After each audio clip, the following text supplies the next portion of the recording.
Hi దోస్తులందరికీ, అందరూ బాగున్నారా? మేమైతే బాగున్నాం. చాలా రోజులైంది అయితే వీడియో అయితే పెట్టక. ఇవాళ మేమైతే చింతాకు చికెన్ చారు అయితే చేస్తున్నాం. చింతాకు చికెన్ చారు చేస్తున్నాం. ఎట్లా చేస్తున్నా చూపిస్తా. ఇగో ఇప్పుడైతే చింతాకు అయితే ఇప్పుడు కట్టుకోవాలి. ఇప్పుడైతే నూనె పోసుకోవాలి.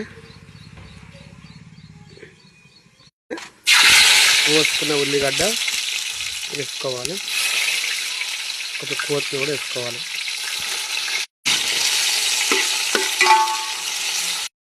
ఇప్పుడైతే కొంచెం అల్లం వేసుకోవాలి. అల్లం మంచి ఫ్రై అయినాక కొంచెం పసుపు వేసుకోవాలి. పసుపు కొంచెం ఎక్కువ వేసుకోవాలి. ఇప్పుడైతే మనమైతే రెడీ చేసుకున్న జుట్టు కోడి కూర అయితే వేసుకోవాలి.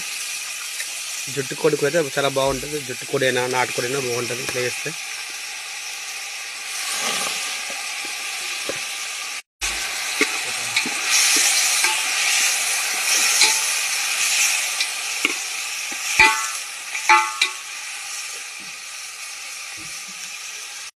ఇప్పుడు కొంచెం ఉప్పు అయితే వేసుకోవాలి. ఉప్పు వేసుకుంటే ముక్క అయితే మంచిగా ఉడుకుతుంది.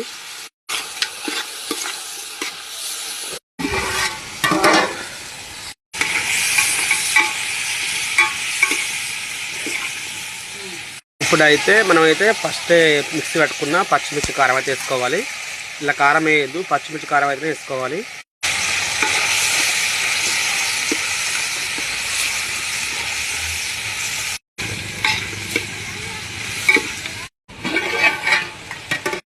తర్వాత ఒక 4 టమాటాలు వేసుకోవాలి. టమాటాలు అయితే ఖచ్చితంగా వేసుకోవాలి. ఇలా కొంచెం ఉప్పు వేసుకోవాలి. టమాటా మీద తొందరగా ఉడుకుతుంది టమాటా. ఒకసారి అయితే కలుపుకోవాలి.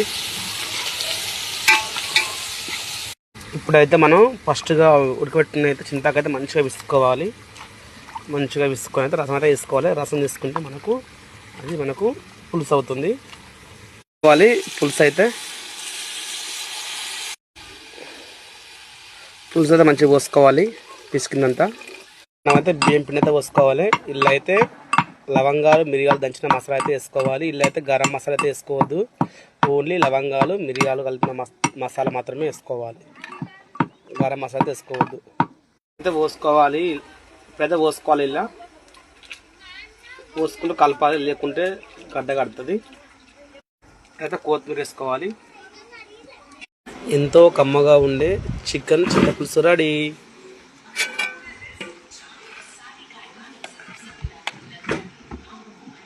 ఎంతో టేస్టీగా ఎంతో కమ్మగా తింటుంటే ఇంకా కావాలనిపిస్తుంది.